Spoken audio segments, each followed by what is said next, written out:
Welcome to this video. In this video I'm going to solve mathematics paper 1, that is 2022. This is the paper the 2022 external candidates wrote. So in this video I'm going to solve this entire paper.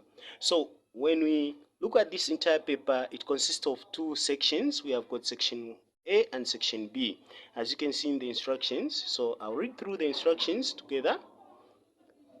So the instructions to the candidate, number 1 is pull out the inserted answer sheet from the question paper. So what you need to do is, when you're given a paper, the first thing you need to do is you go and pull out the answer sheet, and this is the answer sheet that you are going to find. So once you have found this answer sheet, what you need to do is you need to write your particulars here. As you can see there, you need to write the examination number, which will be on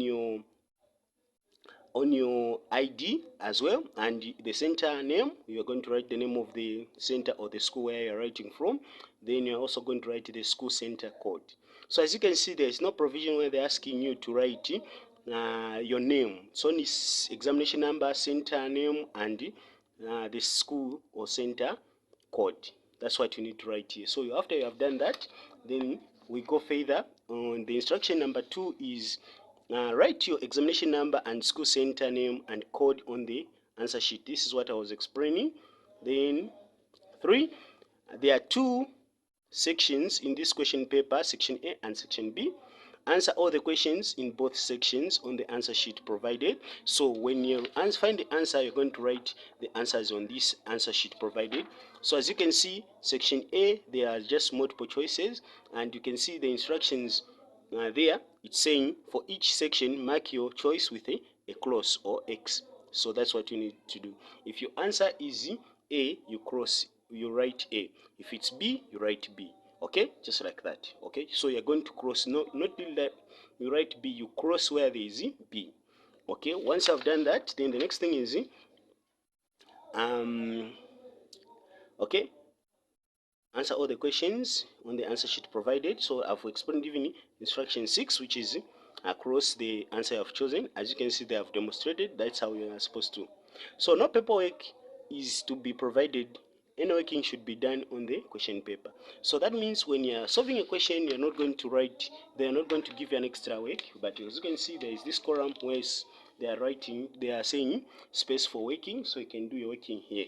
Okay, then let's go to the 6th instruction or 7th instruction. Only the answer sheet should be handed in. So after writing the exam, you shouldn't hand in this paper, but you hand in the answer sheet. Okay, the answer sheet where I've written all your answers. So I'm going to be demonstrating on how you write the answers even on the answer sheet.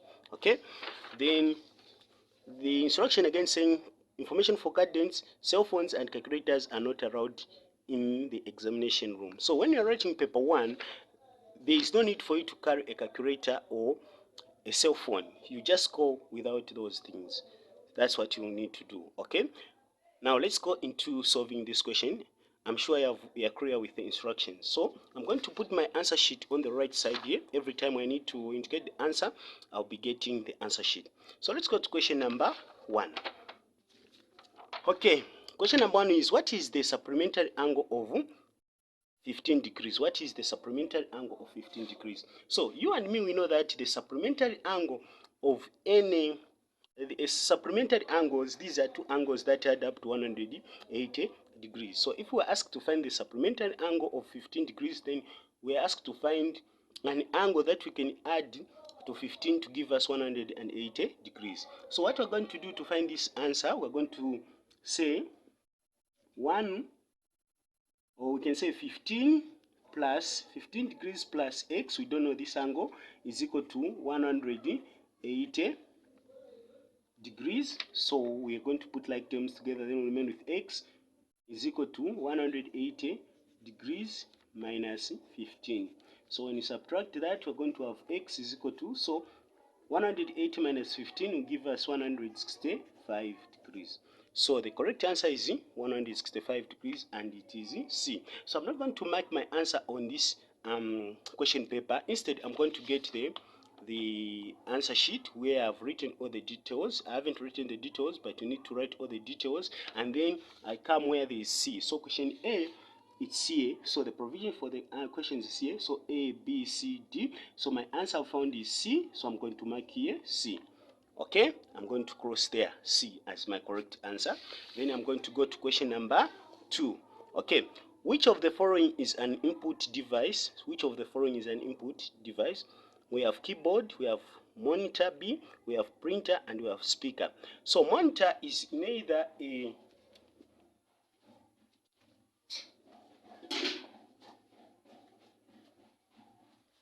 so I'm saying monitor is neither an input or output device.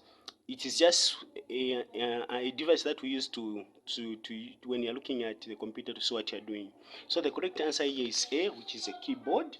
So A is correct, which is keyboard. So I'm going to mark letter A here on question 2.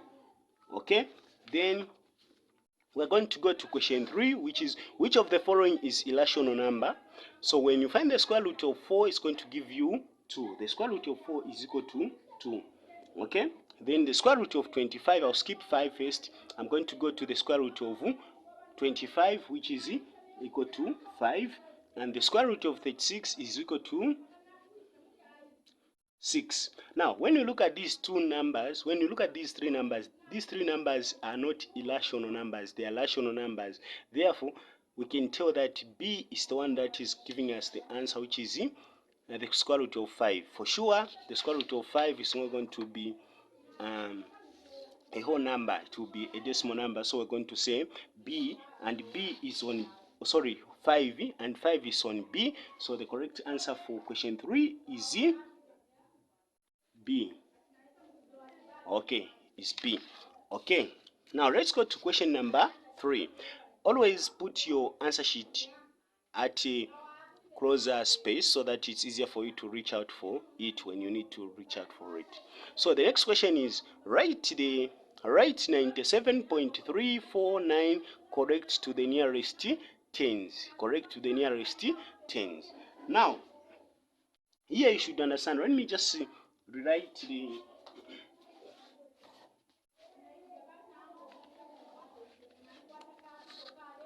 Let me just rewrite this number. So we have got 97.349, and we are told to write it to the nearest tens. So what it means here, I'm going to ignore these numbers. Okay, correct to the nearest tens, because as I can see, this is the tens, isn't it?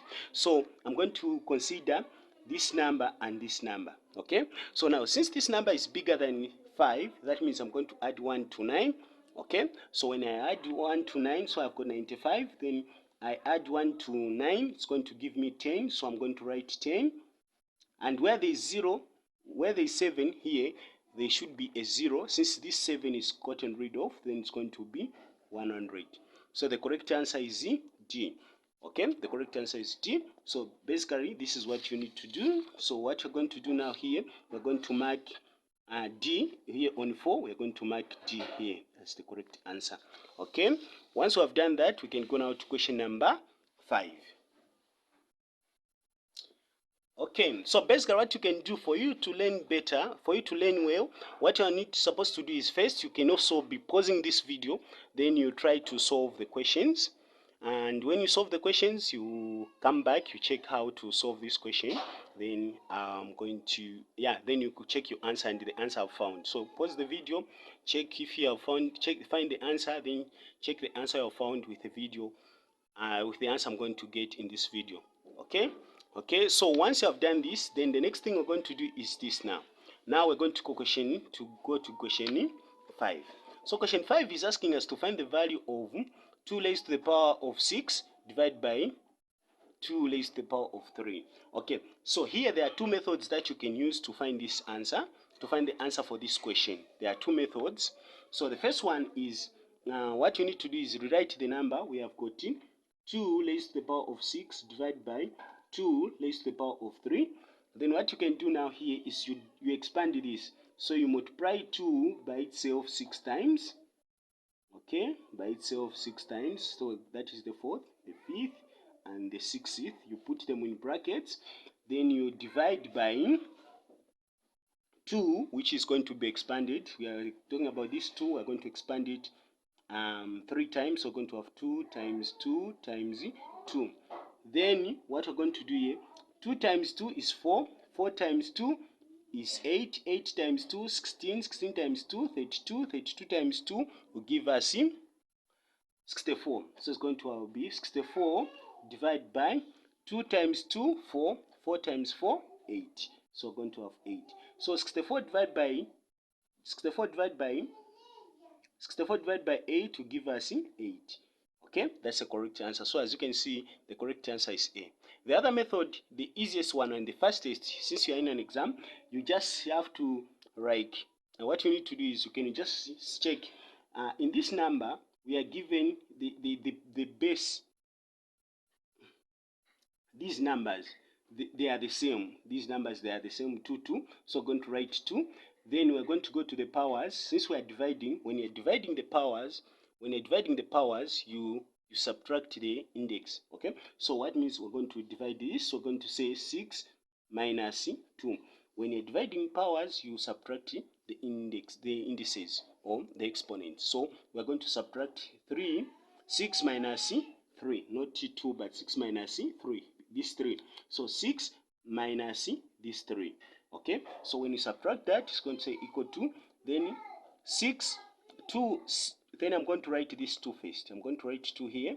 Then I'm going to say 6 minus 3 will give us 3.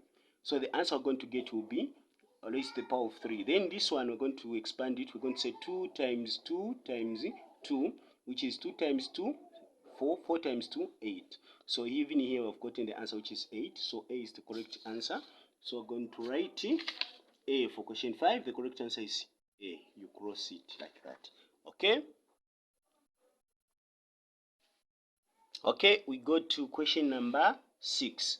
Okay, question number 6. In a football tournament, a team scored the following goals in 7 matches. So 2, 3, 2, 4, 2, 5, and 5. Find the median score. So here what you need to understand is what is a median. So a median is a number that is found on the middle. When you arrange the numbers in order, they can either be in ascending or descending. They can either be in ascending or descending. The number that will be on the middle is the median. So what we're going to do here is going to put numbers in order. So we are going to look for numbers that are the smallest. We have got 2's, they are the smallest, and there are 3 2's. So I'm going to write 3 2's first. Okay, 1, 2, 3. Then I'll put the commas here in between. Then how many 3's? We have got 1 3, 1 4. Okay, 1 3 and 1 4. So we're going to write 3, 4. Okay, and then we have got how many now remaining 5's? There are 5 5's. Okay. Okay. All right. So we are told that they played 7 matches. So we can count if these goals, the number of goals are 7. So we can count 1, 2, 3, 4, 5, 6, 7. There are 7. Okay. So there are 7. So the other method you can do is by circling. You circle the first number and the last number. You circle the first number and the second number. The second first number and the second last number. Then the third from the first and the third from the last.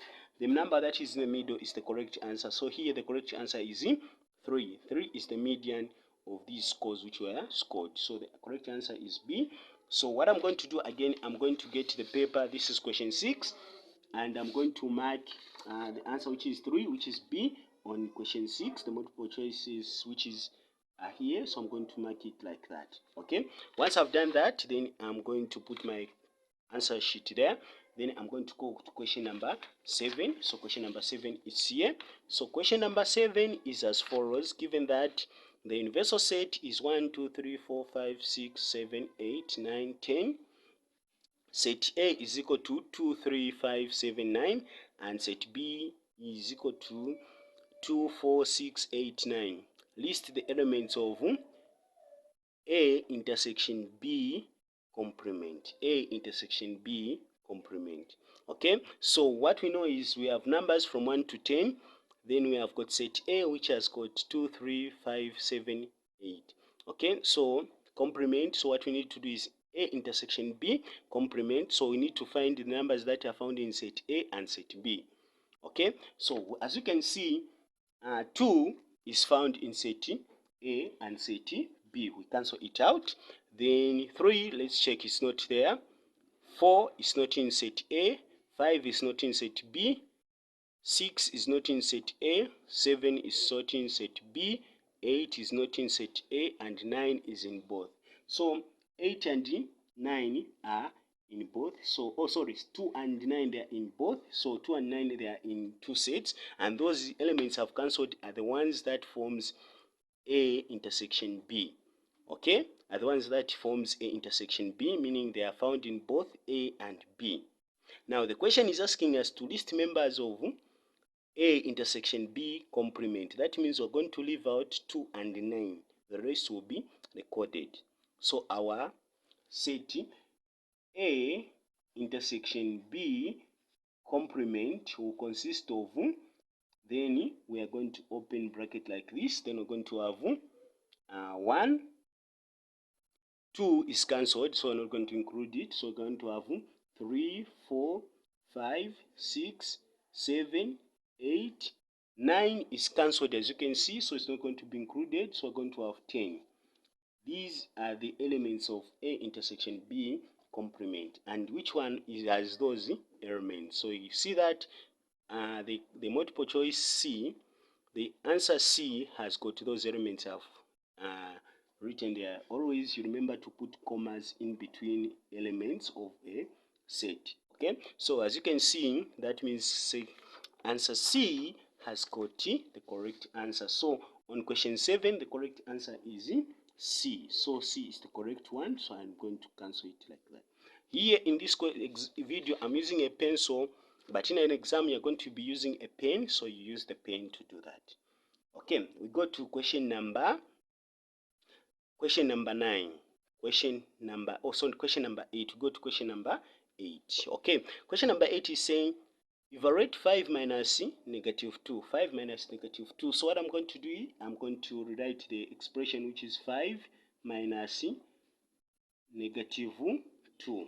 Okay, 5 minus negative 2. Sorry if my 2 is not clear. Okay, 5 minus negative 2. So what I'm going to do is I want you people, you viewers, to think as though here there is a 1. So we have got negative 1 and this negative 2. So we are multiplying, and immediately there is a number in the bracket, so we deal with the multiplication first. As board mass, so we will deal with multiplication first. So when we say 1 multiplied by, so I'm going to write 5 first before I multiply. Then I'm going to say 1 negative 1 multiplied by negative 2 will give us positive 2. Okay, then when we evaluate 5 plus 2 will give us 7. Okay, so 7 is the correct answer. Positive 7 is the correct answer. So the correct answer was A. So what I'm going to do is I'm going to bring this paper and go on question on number 8 and mark the answer A as my choice of the answer. Okay, so I've chosen A as the correct answer in this question. Please, if you have got questions, you can ask in the comment section. Basically, this is what you need to do when you're writing mathematics paper 1. Remember, this is easy learning zed-Mathematics. The future is bright. So please keep watching the video up to the end, as we are going to enter section B, where we're going to deal with the questions that we need to solve. Okay, all right. Okay, so we go to number 9. Number 9, question 9, we have got the shape below is a net of A. So a cone, A, B, a cube, C, a kite, D, a pyramid. So the diagram here, this diagram is the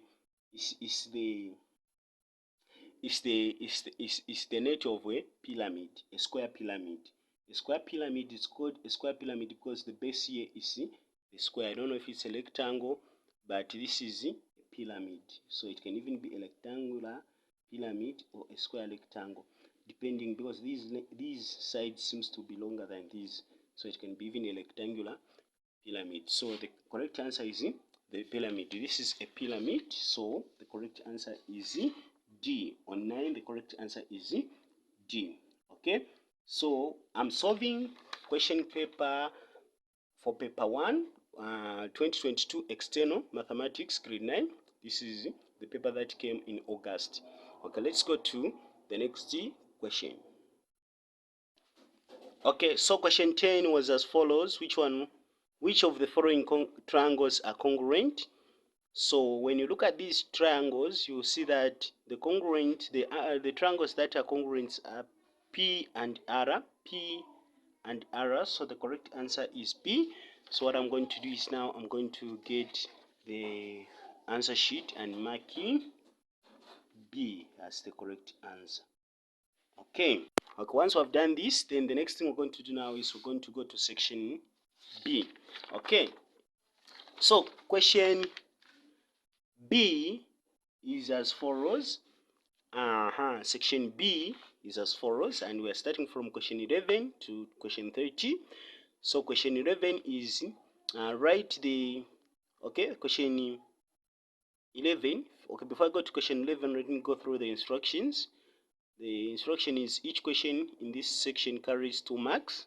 So each question in this section carries 2 marks. Okay, so we are told to say, given that M is equal to 1, 2, 0, 1 through 8, state the order of matrix M. So that is matrix M. So the order of matrix M, so what we need to do is we need to start by counting the number of rows.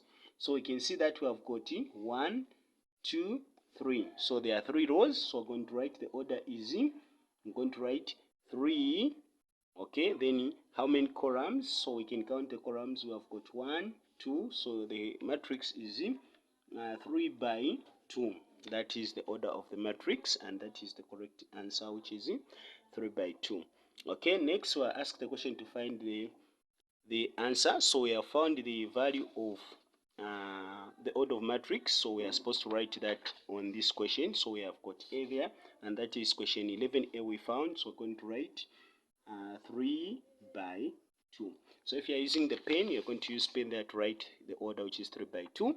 Then once we have done that, then the next thing we're going to do is we're going to find the value of 3m. So we multiply this matrix by m. So we're going to write something like this. Okay, and then we're going to have 1, 2, 3, oh sorry, 0, 1, then 3, 8. Okay, then this will be multiplied by 3. Okay, so we're going to start by multiplying by 3. So I'm going to write something smaller here. Okay, because of space, then I'm going to say 3 by 1 will give us 3. Then 3 by 2 will give us 6. Then 3 by 0 will give us 0. Then 3 by 1 will give us 3. Then 3 by 3 will give us 9. Then 3, this 3 by 3 is 9. 3 by 8 will give us 24. Okay, so we're going to come up with a matrix which is 3, 6, 0, 3, 9, 24. So I'm going to write this matrix here. So my answer is going to be like this. It's going to be so if you want, you can even write in. You can even, okay, if you want, okay, let me just write the way I've written it. So you put the value of that, which is going to be, we found it, that is it's going to be 3, 6. So we're going to write 3, 6, then 0, 3. So I'm going to write 0, 3 like this. Then that is 9, 24. Then I'm going to write 9, 24 and close like that. Okay, so that is the answer I'm going to put there. Or you can also say 3m is equal to, then it's going to be like that. 3m is equal to, then it's going to be that. That is the matrix we're going to get. I'm sure I have remembered that what we have done here is multiplying a matrix by a scalar. Multiplying a matrix by a scalar. Okay, so the next question is we are asked to factorize 2ab squared minus 4b. Okay, so what I'm going to do now here, I'm going to go into working space, which is I'm going to write 2ab squared minus 4b. Okay, so what I'm going to do is I'm going to look at first at these two numbers, 2 and 4. Which number can go, what common factor of 2 and 4? It's 2 itself, so I'm going to write 2. Okay, then I'm going to look what is the variable that is found in a and b. Oh, sorry, in 2ab squared and in 4b. The variable that is found in both is b, so I'm going to put b. And as you can see, there is b raised to the power of 1. The one with the smallest power is the power we're going to get, which is b. Okay, then once I've done this, then I'm going to open bracket. Then I'm going to say, then we say 2ab squared divided by 2 will give us a b. Okay, will give us a b. Okay, then we're going to say 2b into negative 4b, it's going to give us 2. Okay, so the value of this answer, or when I factorize this expression completely, it's going to give me 2b ab, 2b open bracket ab minus 2, which is going to be the answer. So I'm going to write that answer here on question 12.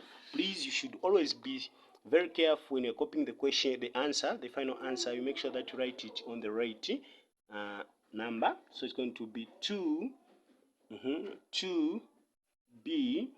open bracket a b minus 2 close bracket. Okay, so that is the final answer you copy there. So we're going to get that, which is 2b open bracket ab minus 2. Okay, we go to question number 13. Okay, all right, so question number 13, let me just look for something I can use for working out. We have got question number 13, which is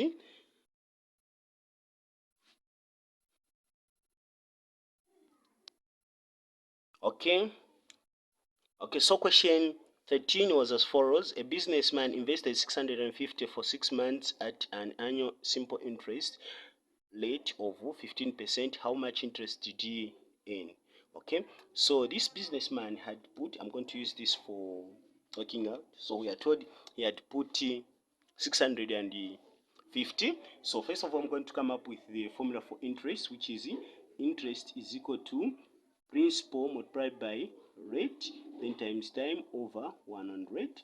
Then we're going to say equal to, so what is the principal? How much did he invest? He invested 650 kwacha.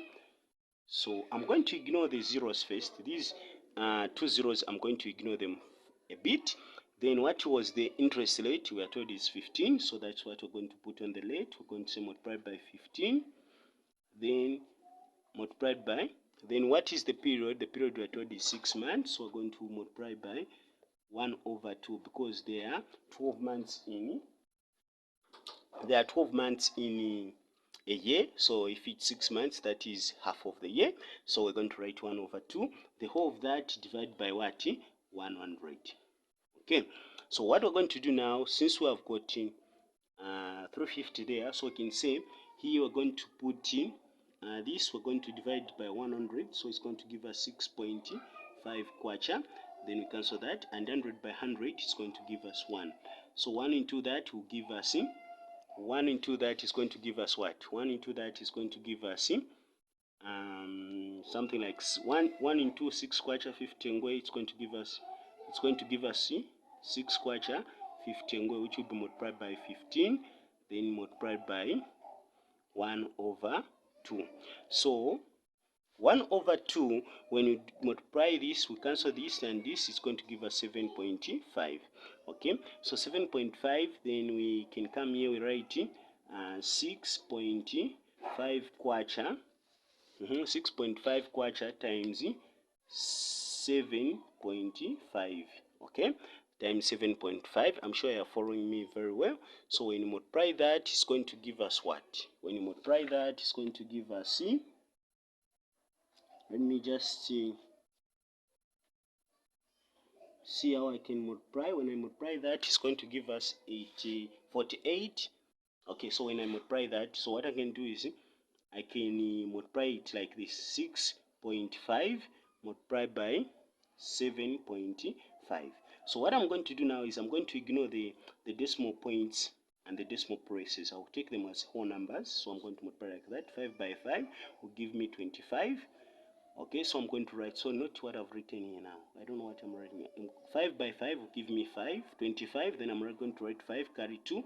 5 by this will give us 30. 30 plus 2, it's going to be 32. So since there is no number multiplying the other side, I'm going to write 32, just like that. So multiplying 5 by 65 is going to give us, it's going to give us 325. Then 325, I'm going to put a 0 here. Then I'm going to multiply 7 by 5 will give me 35. So I'm going to write 5 here, carry 3. Okay, so I'm going to multiply, this is 0. Then 5 by, I'm going to multiply 6 by 5 will give me 42. 42 plus 3 is going to be 45. So it's going to be 45. Since there's no number, I'm going to multiply on the other side. So I'm going to write 45. Okay, like this. Then I'm going to add. Then here 5 plus 0 give me 5. Then 2 plus 5 will give me 7. Then 3 plus 5 will give me 8. Then 0 plus 4 will give me 4. Okay, so I've got 4. And now once I've done this, I'm going to come here to count the decimal places I have in these two numbers. So I have 1, 2, so that's 2. So meaning this answer is going to have 2 decimal places. So so the decimal point will be here, and the answer is going to be 48.75 kwacha. So this will be the interest. 48 kwacha 75 ngwe. 48 kwacha 75 ngwe as the interest end in 6 months. So what I'm going to do now, once I've found this answer, what I'm going to do is I'm going to get the paper. Once I get the paper, then the question is question 1, because you need to be very careful with the number of the question. So the question is on number 13. This is number 13 I was solving, so I'm going to write the answer here on number 13. So I'm going to write the answer just like this. I'm going to write it as this is going to be 14 or 48 kwacha 75 ngwe. This is the answer. Okay, so this is the amount. This is the amount, the interest the businessman made after investing 650 kwacha. So he made the interest of 48 kwacha 75 ngwe. Okay, now let's go to the next question. The next question is simplify that. So we're going to simplify that. So we're going to simplify 2x plus 4xy minus x plus 6xy. Okay, so what I'm going to do is I'm going to get the book again. Okay, so let me just copy the question. So the question, I'm going to copy it here. It's 2x. I'll show you. Let me just copy the question. 2x plus 4xy minus x plus 6xy. Okay, so this is the question I've copied just here. I'm sure you can see here. This is the same expression I've got in the question. So what I need to do now here, what I need to do here is I need to rewrite, to put like terms together. So what I'm going to do now here is I'm going to write 2x.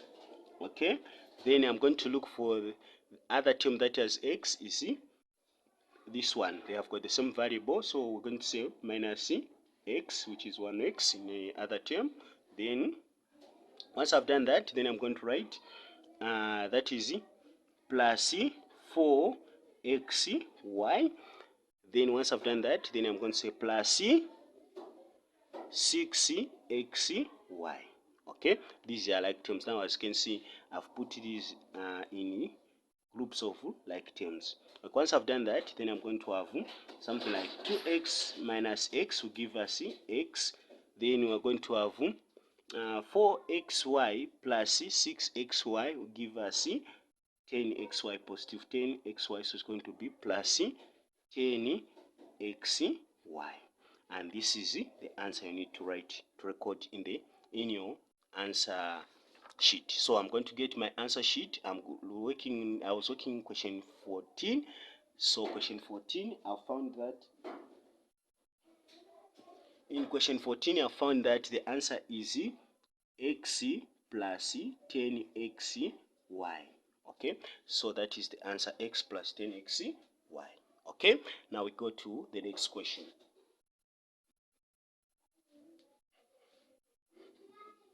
Okay, so then I'm going to put my answer sheet to this side. You need to do that every time you find an answer. Please don't write it here in the question paper. Please find somewhere you can write it in the answer sheet. Not find somewhere, but write in the answer sheet. So you take your answer after you found it, you write it into the answer sheet, just like the way I'm doing like this. Okay, you make sure you write the answers on the answer sheet, and you make sure that you do not swap numbers or skip numbers or write the correct answers on wrong numbers. Please, you make sure that you write the answers on the correct answer, the correct number. Okay, let's go to the next question. The next question is, in the diagram below, AB is equal to 12 centimeter and BC is equal to 15 centimeter, and angle ABC is equal to 90 degrees. Okay, then the question is here down. It's here down, calculate AC. So we need to calculate AC. So what we're going to do now here, we are going to, here there is a space here, I'm going to work it from here. So here we are going to use the Pythagoras theorem. So what we're going to do is we're going to say hypotenuse squared is equal to adjacent squared plus we can say that one is okay, hypotenuse plus adjacent, we can also say opposite plus opposite squared. Okay, that is what we're going to use. So when you add these two, they should give you this. Okay, so what we're going to do now here, we're going to take this one as the opposite. Okay, we're going to take this as the opposite. So what we're going to do now here is we are going to say equal to, so what is the value of this? This is the hypotenuse, because you need to identify this. This is the hypotenuse, so line AC is hypotenuse, so we're going to say this will be hypotenuse, it's the one we are asked to find, line AC, which is hypotenuse, is equal to, then we find what is here, the value of this. So this is 5, so we're going to have 5 centimeter cross bracket squared, 5 centimeter cross bracket squared, plus, and that is 12 centimeter. Then we say plus open bracket 12 centimeter cross bracket squared. Okay, so what is the square root? What is the square of 5? So when we're going to write first hypotenuse, then we say equal to 5 squared is equal to 25 centimeter squared plus 12 centimeter squared is 12 squared is equal to 144 centimeter squared. Okay, then once we have done that, then we're going to say hypotenuse squared. Okay, here I forgot to put squared. Hypotenuse squared is equal to, okay, then we add this, which is going to give us 169. 25 plus 144 will give us 169. Then we're going to say centimeter squared. Okay, then what we're going to do now here, we're going to find the square root of these terms, the two terms, the hypotenuse squared and 169 squared. Okay, so hypotenuse squared is going to give us hypo, the squared will be out. The square root of hypotenuse squared will give us hypotenuse, which will be equal to, then we say 169, the square root of 169 is going to be 13 centimeter. Okay, so 13 centimeter is the value of the area, which is AC. So we can say AC is equal to 13 centimeter. Okay, so once I've done that, I'm going to get the paper here and then indicate my answer, which is 13 centimeter, or we can say AC is equal to 13 centimeter. Okay, so you can write either of the two, so you can write this one or this one, just say 13 centimeter, but I'll prefer you write AC is equal to 13 centimeter. Okay, now let's go to question number 16. Okay, So question number 16, we are asked to find the value of the cube root of 64 and the square root of 25. So the cube root of 64, so I'm going to just write equal to, what is the cube root of 64? The cube root of 64, the number that you can multiply by itself 3 times in order to get 64 is 4. Because 4 times 4 give us 16, 16 times 4 will give us 64.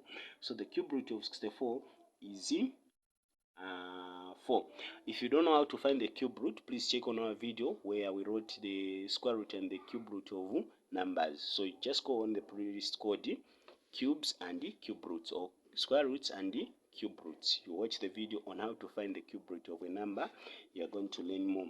So the cube root of 64 is 4, and the square root minus the square root of 25 minus the square root of 25, which is 5. Okay, and when we find this the difference of this, so what we can do here to find the difference, we are going to say which number is bigger between these two. We're going to say 5 is bigger, so we're going to say minus. So we're going to use the sign of 5, which is a negative sign. So we're going to say minus, then we say 5 minus 4, or 4 from 5 will remain with 1. So the answer is going to be negative 1. So the value of cube root of 64 minus the square root of 25 is negative 1. So I'm going to write here the answer, which is negative 1. Okay, please, if you have got questions, you can ask in the comment section. Otherwise, we can go to the next question. Okay, so we come here, we say, now let's solve the next question, which is question 17. So we're going to question 17. As you can see, question 16 has been answered. So we go to question 17. Question 17, we're going to say this. So what we're going to do, this is the expression. The next thing we're going to do is we put like terms together. So that means 5x is equal to then 13 minus, now since this is plus, it's going to cross the equal sign, it's going to be minus 3. Okay, minus 3, that is going to be equal to 5x. Okay, 5x, then 13 minus 3 will give us 5x is equal to 13 minus 3 will give us 10. Then we divide both sides by 5, then this will be cancelled out, then leaving us with I'm going to say leaving us with x, then we say equal to, then 5 into 10 is going to go 2 times, so which is going to be x is equal to 2. So the value of x in that expression, in that equation, is 2. So the value of x is 2. So we're going to say x is equal to 2. So I'm going to write x is equal to 2. That's the value of that x. Okay, so now I've put it on question 17 as well, which is 17. We've got x is equal to 2. So the value of x in that equation is 2. Let's go to question number 18. Okay, question number 18 is as follows. In the following diagram, the bearing of t from S is 140. The question is here down, it's here, I'm sure you can see it, it's here. Okay, the question is find the bearing of S from T. Okay, so we want to find the bearing of AC from T.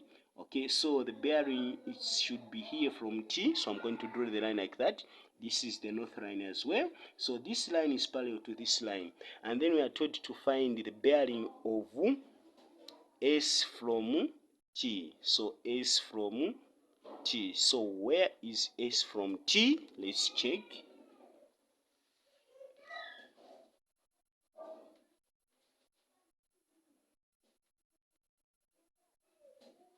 Okay, so AC from T. So the question, we are told to find S from T, and S from T it's here. Okay. Okay. So I was saying the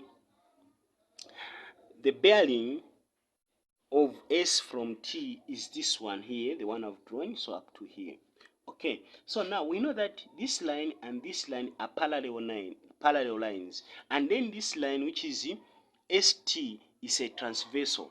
Okay, this now we can, to find the bearing of this, we can use two methods. Okay, so the first one is what I'm going to do is I'm going to identify, since these are two parallel lines, that means this angle is alternate to this angle, and we know that alternate angles are what, are equal. Okay, so we are saying this angle is alternate to this angle, and alternate are equal. That means this angle is going to be 140 also. Now this angle is just from here up to here, not including this. Okay, I hope you understand. Okay, so this is 140. Now this angles on a straight line is equal to 180. That means this angle is also 180 degrees. So to find the bearing of this of S from T, we can just add 180 and 140 degrees. So which is going to be 180 degrees plus 180 degrees plus 140 degrees, which will give us 320 degrees. 0 plus 0 will give us 0. 4 plus 80 will give us 12, so we're going to write 2, carry 1. 1 plus 1 will give us 2 plus 1, that is 3. That is how we're going to get 320. That is the first method. The other method you can use is, if we don't know the value of these angles, if we don't know the value of these angles, or we don't use this method, we use a different one. Okay, we just consider this bearing. What we can do now, once we have realized that this is a straight line and this is the bearing, what we can do is, since these two are parallel lines, we know that we can use the property of co-interior angles. This angle and this angle will give us 180. Now since this is 140 plus 40, or plus 140 plus this angle should give us 180. So we can come up with an expression, say 180 140 degrees plus, we don't know this angle, we can even call it x. We say plus x is equal to 180 degrees.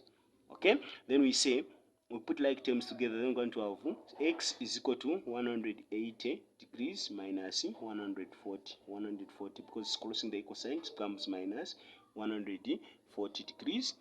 Okay, we can say degrees.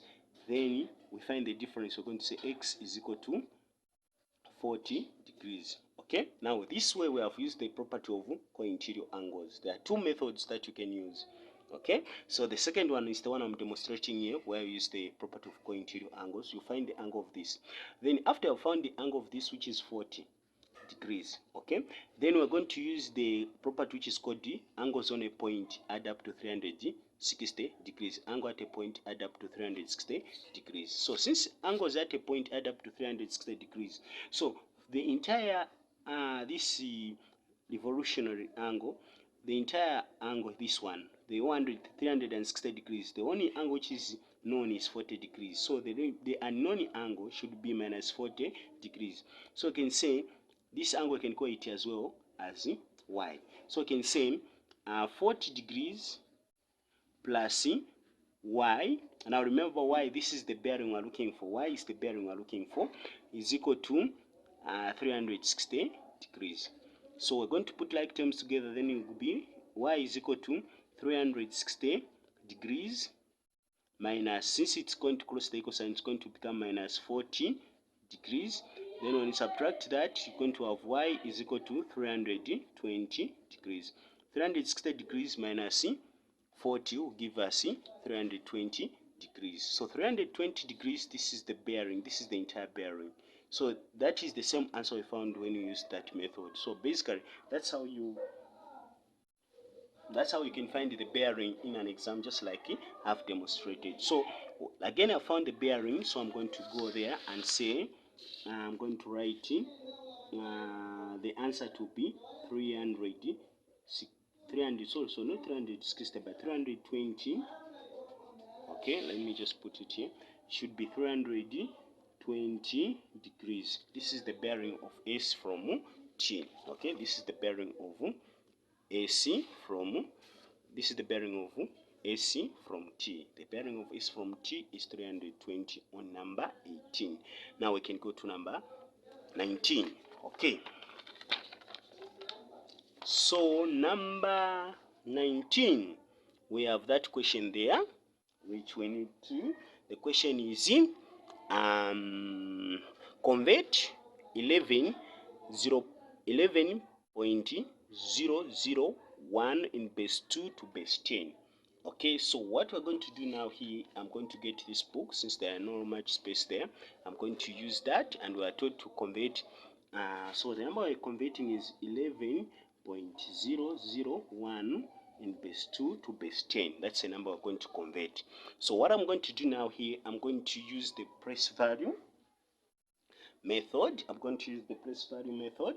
If you don't want to know about another method of finding changing numbers in base 2 into base 10, you can check on our video. We have got a video where we talked about changing numbers in different bases into base 2 into base 10. Okay, let's go. So what we're going to do now here, I'm going to write them in place values. So I've got 11 here, then this one plus. So what is the value? What is the place value of this one? The place value of this one is 1s, and the place value of this is 2s. So I'm going to multiply by what? By 2 here. Okay.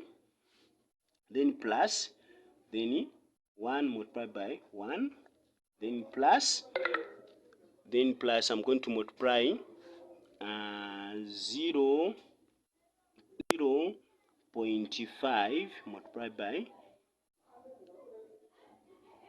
or let me say, I'm going to multiply by a fraction which is 1 over 2 multiplied by 1, close bracket, then I'm going to say plus, then this, the place value is going to be 1 over 25, okay, or 1 over 4, not 25, 1 over 4. Then I'm also going to multiply, okay, close bracket, whatever I written now. So I'm going to multiply by 0 as well, then close bracket, then plus, then open bracket, then I'm going to multiply 1 over 80 multiplied by 1. It's 1. Now at the end it's 1. Okay, here, this is 1. Okay, this is the one I've picked and multiplied by there. Okay, I hope it's clear. So 2 by this will give us 2. 1 by 2 will give us 2. Then plus 1 by 1 will give us 1 point plus. Then we are going to say 1 over 2 by that will give us 1 over 2, then plus, oh sorry, to give us 0. So 1 over 2 here where I've put 1, it should be 0. Here it should be 0, not 1. Sorry, excuse me, it should be 0, not 1. Okay, 0. Then we're going to say, so here it's going to be, the answer is going to be 0. And also here we multiply 1 over 4 times 0 will give us plus 0. Then it's going to give us 0. 1 over 4 times 0 it will give us 0. Then 1 over 8 multiplied by 1 will give us plus 1 over 8. Okay, so I'm going to convert this one into a decimal number. So this one is going to give us 3. Then 3 plus 0 plus 0 will still be 3. Then plus, then this we say 8 into 10, it can't, it's going to go, it can't, so we're going to write 0, then we put even the decimal point and we add 0 to the one here, it's going to be 1, 8 into 10, it's going to be 1, then remainder 2, then 8 into 2, it can't, so we're going to add 0 here. You don't have to add the decimal point, you just add 0, then 8 into 20, it's going to go 2 times, remainder 4, okay, remainder 4. Then we're going to say 8 into 4 it can't, so we're going to add 0 here. Then we're going to say 8 into 40 it's going to go 5 times and there will be no remainder. That means I've converted the fraction which is 1 over 8 into a decimal number which is 0.125.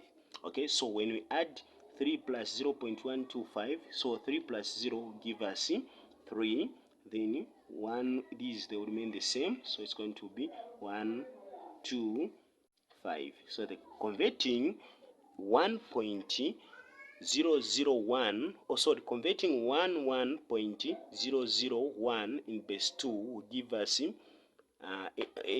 converting 1.001 base 2 into base 10 will give us 3.125. 3.125 in base 10. So the correct answer for this question which is question, this is question 19, is the correct answer here. Now I need to indicate this answer here. Let me just put the book here. The correct answer here is 3.125. Okay, in base 10. So converting 1 into converting 1.001 base 2 into base 10 will give us 3.125 in base 10. Okay, we go to question 20. Okay, go to question 20. So question 20 is as follows.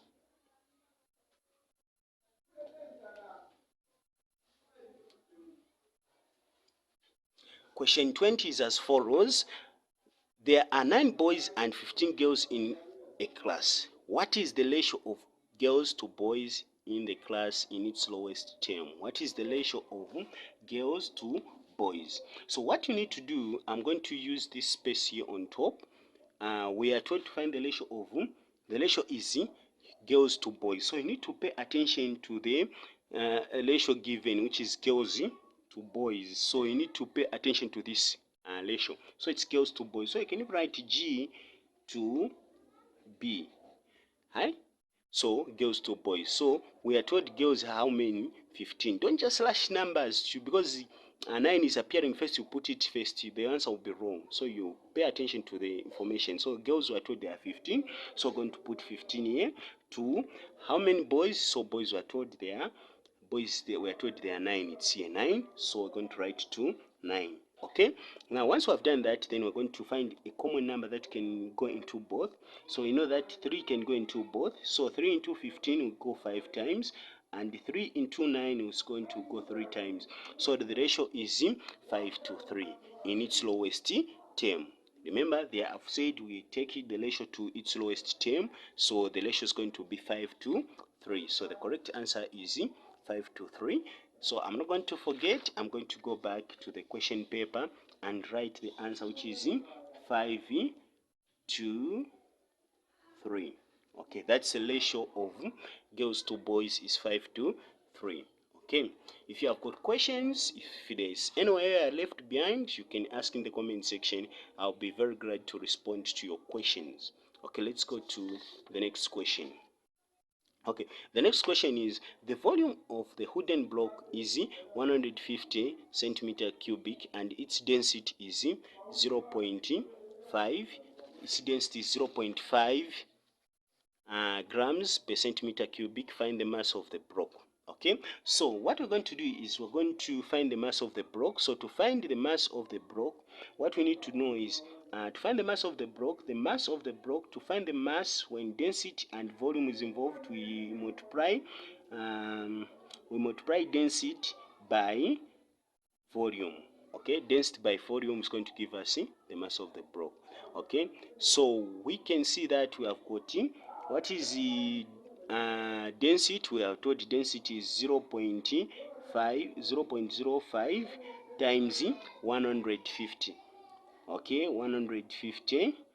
Okay, so what we can do now here is we can ignore the decimal numbers, or we can say, yes, we can ignore the decimal numbers, and remember we are multiplying numbers. Sorry, we can ignore the decimal places, but we should remember that this number has got 2 decimal places and this has none. So between the two numbers we are multiplying, there are 2 decimal places. So we're going to multiply 5 by 150. We ignore first the decimal places to make our calculation easy. So we're just going to say 5 by 150. So 5 by 150 is going to give us 750. Okay, now remember how many decimal places are found in the numbers we've multiplied. There is only 1, 2. So there are 2 decimal places. That means this answer is going to have 2 decimal places. So we're going to move the decimal place from here, 1, 2. So it's going to be here. The decimal point is going to be here. So our answer is 7.5. Okay, so that is 7.5 grams, because remember we are looking for the mass. So the answer is 7.5 grams. So I'm going to get the paper again and I'm going to write the answer, and this is question 21. So I'm going to write my answer here, which is 7 okay, 7.5 grams. Okay, you don't forget to write the answer on the answer sheet. We go to question number 22. Okay, so question number 22, we are told the Venn diagram shows sets A and B. So set A and B, that is set A and B. Use set notation to describe the shaded region. So the shaded region which is there is to use set notation. As you can see, the sets A and B are completely not shaded. So when we look at both sets are not shaded, so we can say open bracket A union, because two of them are not shaded, so you can say A union B cross bracket complement. Okay, A union B complement. These are that is the that's how we can describe the shaded part, which is they have shaded elements that are not the members of A or B. Okay, so the members that are shaded are neither members of A nor B. So we go to question number. Okay, before we go to the next question, we go to the answer sheet and indicate our answer. So our answer is open bracket set A union B cross bracket complement. Okay, so that is, those are the two, that is the set notation. That's how we can describe the shaded area. That is A union B complement. Okay, A union B complement. Those are the members which are shaded. Okay, so you be careful, you read the question thoroughly well, because sometimes they can say use the set notation to describe the area which is not shaded. So you read the question very well. If you don't, you misquote the question and you write wrong answers. Okay, we go to question number 23.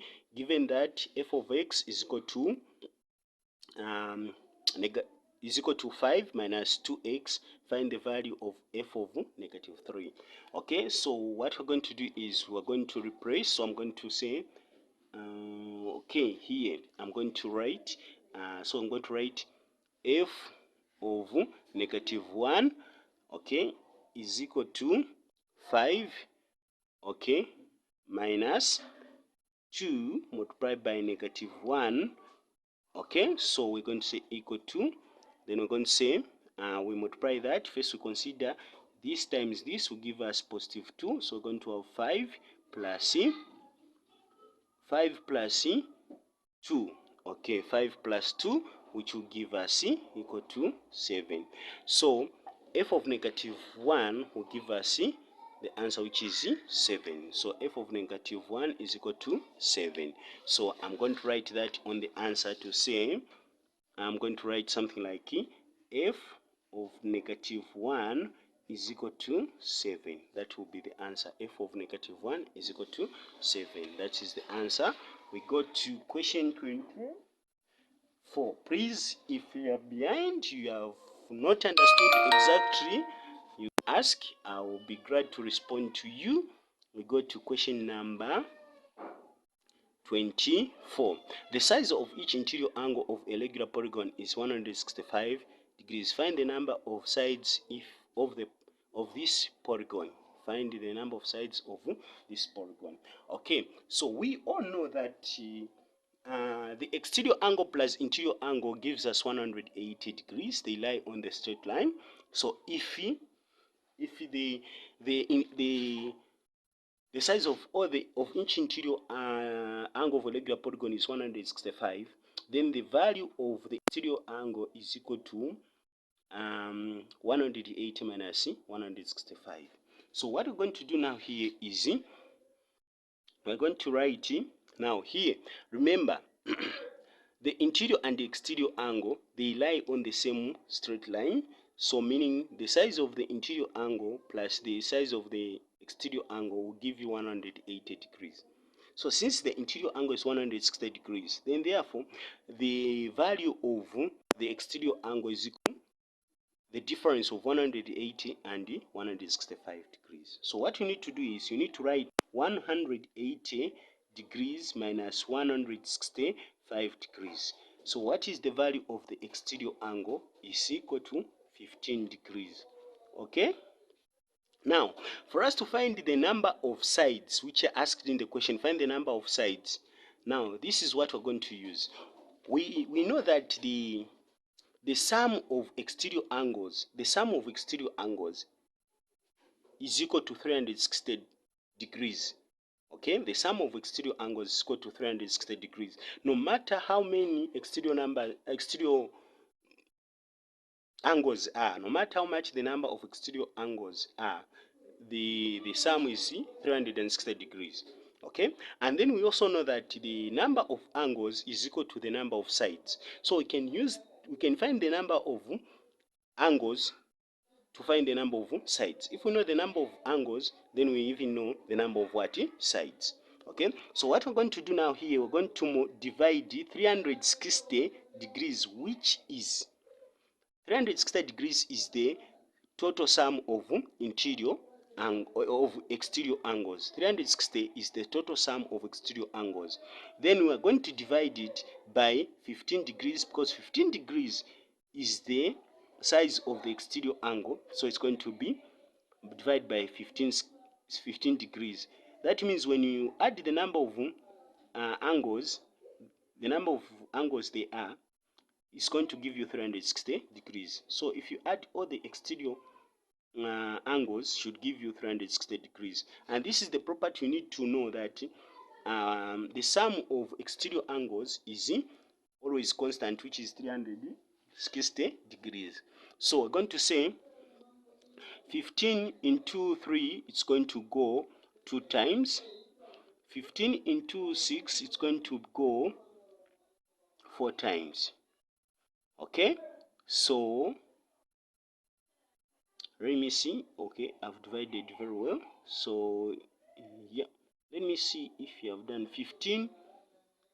Okay, 15 into 30, it's 2 times. Into 36 is 2 times.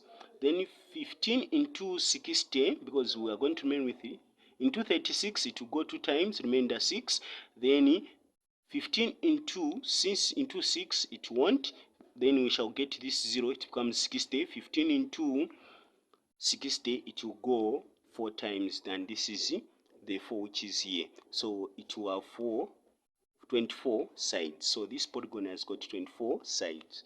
So this polygon has got 24 sides. Okay, so if you have got questions, you can ask in the comment section. As you ask, let me also write here the answer, which is this is the answer for question number 24. So I'm going to write my answer here, which is 24 sides.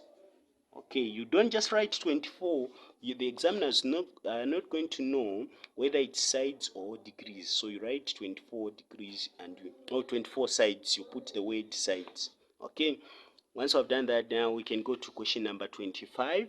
If you have got questions, you can ask in the comment section. Please don't forget that you are watching Easy Learning zed-Mathematics. The future is bright. See you in the next video. Oh no, we have not yet done. It's not see you in the next video. But let's continue solving this question paper. Let's go to question 25. So question 25, we asked to solve the inequation, which is 3x minus 5. 3x minus 5 is less than 10. So we're saying 3x minus 5 is less than 10. So what we're going to do here, we're going to put like terms together. So that means we're going to remain with 3x here. Then this will cross the equal sign. So we're going to have is less than. Then we write 10. Then this, when it crosses the sign, it's going to be plus. Then plus what? Plus 5. It's going to be plus 5. Okay, then that means we're going to have 3x plus 3x is less than 10 plus 5 will give us 15. Then we're going to divide both sides by 3, because we want to remain with x on this side, so we're going to divide both sides by 3. Then we cancel 3 and there. Then we're going to have 3. We're going to have x here. Sorry, we're going to have x here. Okay, then we're going to say is less than. Then 3 into 15, we're going to have 5. So the answer is going to be x is less than 5. So the value of x in that equation is x is less than 5. That's the correct answer. So we're going to write that answer on the answer sheet. Okay, if you have got questions, you can ask, but as you ask, let me write the answer on my answer sheet. So this is what you need to do as well as you write the exams. You should write x is less than 5. Okay, so x is less than 5. That is the answer we have found. So we can go to the next question, which is question 25. So I'm going to put my answer sheet on the other side. Then I'm going to start. We're going to question 26. Question 6 is as follows. The table shows marks scored in mathematics test by learners in grade 9 class. Marks, those are the marks: 11, 13, 14, 15, 16, 17, 18. Number of learners, we have got 2, 1, 3, 4, 2, 1, 3. Okay, then we are given a question here, which is down here, which is given that the pass mark was 15, how many learners failed the test?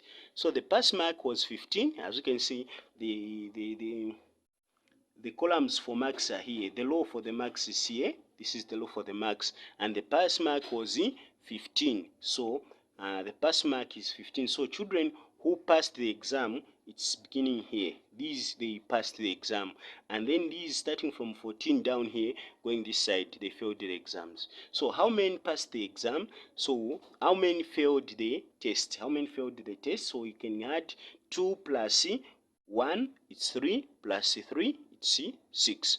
Okay, the number of learners who failed the exams are 6. 2 plus 1 is 3. 3 plus 3 is 6. So 6 learners failed the exam.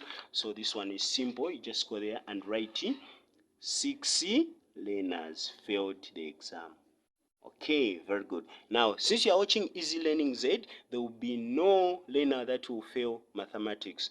Please, I urge you to watch our videos. If you are writing mathematics grade 9 mathematics this year, please watch. Just, if you're going to write paper 1, just watch 3 videos, or the entire 3 videos in the day before you go to write the exams. I assure you, you are not going to fail the exam. At least the 3 papers, you go through them, all of them, 3 of them, from question 1 to 30, 3 of them, I'm telling you, you are going to pass the mathematics exam. Let's go to the next question, since we are done with question 26. So question 26, we go to question 27.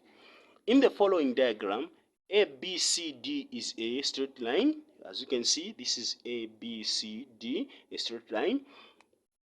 Angle ABE, angle ABE is equal to 121 degrees, and angle DCE is equal to 100 degrees. Find angle BEC. So we are told to find this angle. Okay, so we are told to find this angle. We can call it C.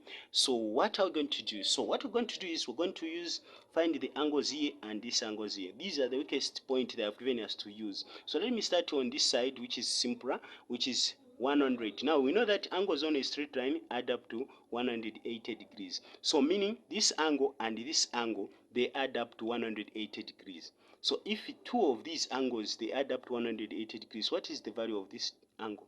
It's 80 degrees. Okay, it's 80 degrees. Okay, and then this angle and this angle add up to 180. And if this is 121, what is the value of this angle? The value of this angle will be 59. Please, if my calculations are wrong, you can help me in the comment section, but otherwise I'm sure it's 59. When you add 121 and 59, they'll give you 180 degrees. Now, we should also know that angles in a triangle add up to 180 degrees. Angles in a triangle, this is a triangle, it has got 3 angles here, they add up to 180 degrees. So when you add this angle and this angle together, the difference of this angle, of the sum of these 2 angles and 180 will give us the answer here. Okay, so when you add this and this, it's going to give us 139. So we have got 139 plus this angle, which we are calling x, is equal to 180 degrees. Okay, so because 50 plus this, it's going to be 30, then plus 90, 139. So 139, we're going to put like terms together, so it's going to be x is equal to 180 degrees minus 139 degrees. Okay, so when we find the difference of that, we're going to write to say x is equal to